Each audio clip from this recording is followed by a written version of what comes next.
I grieve with you. Our nation grieves with you. We're going to stand with you as you mourn and as you heal in the weeks to come. Welcome back to America Decides. We're following the latest developments out of New Orleans, where early Wednesday a man used a car to kill 14 and injure dozens of others on Bourbon Street. For more, let's bring in Scott MacFarlane and Ed O'Keefe, two of the top CBS News correspondents. Ed, let's begin with you. President Biden reacting to the tragedy, as well as President-elect Donald Trump. What are the top lines out of both leaders' reactions? Yeah, I think two things to keep in mind here politically, Bob. Behind the scenes, we now know that the Biden administration and the Trump transition team have been in close coordination, sharing information, keeping the president-elect and his team abreast of what they learned yesterday, starting early in the morning into the evening. And so it's a good, positive sign of what a presidential transition should be. The outgoing and incoming administrations talking about a real-world concern and one that they're going to inherit in about 19 days.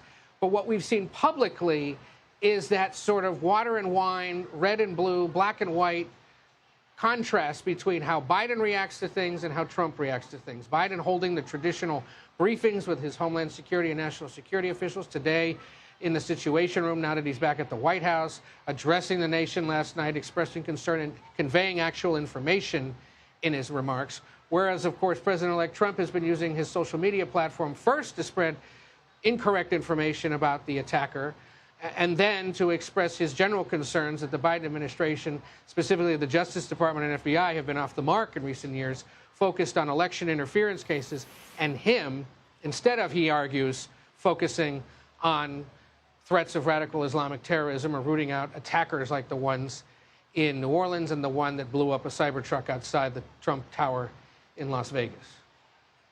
Scott, what's the response to all of this on Capitol Hill? There was a briefing for congressional members here today as well with Homeland Security officials. That would include some of the local folks from Louisiana and Nevada, also some of the high-ranking committee members. They're coming out of that meeting with some sense that the threat has been isolated in New Orleans. But as you've heard several times in recent months from Trump allies and from some of the Republican long-term serving members, there's a cynicism they're expressing about the FBI. You heard that yesterday from Senator John Kennedy of Louisiana saying he's concerned the FBI is not transparent enough and might need to be pressed or leveraged to give up information about what's happening in New Orleans.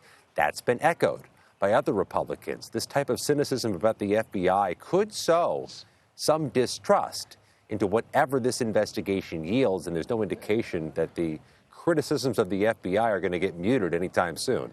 Let's play our clip of Senator Kennedy of Louisiana that Scott just referenced. Here's what I want to ask from the federal government. Catch these people and then tell the American people the truth. Now, I don't want you to tell us yet anything that's going to interfere with your investigation. And there are things that I've been told that I think are true that I'm not sharing with you today because it could interfere with their investigation. But after we get to the bottom of this, they need to tell the American people the truth, and the people in New Orleans the truth, and the people of America the truth. Ed, you just heard those remarks from Louisiana's Republican Senator John Kennedy. What do you make of what he had to say and how it could affect the political discussion of these tragic events? I think we should all bookmark these 48 hours and the way the two parties are reacting and watch how things might change after January 20th, when Republicans are then in control of the FBI and the Justice Department. Will that skepticism still be there? Will the support for it perhaps be restored amongst those skeptical Republicans? Or will it continue and help buoy the Trump administration's vows to really remake the FBI and the Justice Department as they currently exist, to refocus them onto issues like this and away from concerns about democracy and political corruption that has been the focus of the Justice Department in recent years. But I think, you know, it's easy to say things when you're not in charge, and it changes once you are. And so I think that'll be one thing to watch. Ed, stick with me. Let's play President Biden speaking out about New Orleans and ISIS. New Orleans is a city of tremendous spirit. You can't keep it down. You really can't. And we're seeing that today.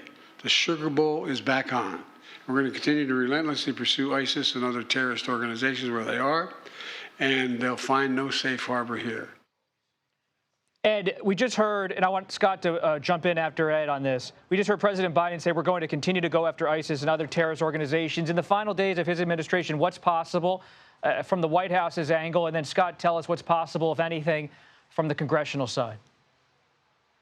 Look, if they find some direct connection to ISIS leaders in the Middle East and this guy, some direct link, there's nothing stopping them from taking either military or prosecutorial action or sanctions or something. But if not, that's going to become a Trump administration concern. And that's part of why it's so encouraging and important that the Biden team be talking to the Trump team so that they're aware of what's going on, so that when they inherit this in 19 days, they know what to do. Scott? Roaring Senate majority comes into town here tomorrow, which will help Donald Trump get his policy wishes, his foreign policy issues included, when he takes over in about 3 weeks. Scott MacFarlane and Ed O'Keefe, thank you so much for your reporting and your time.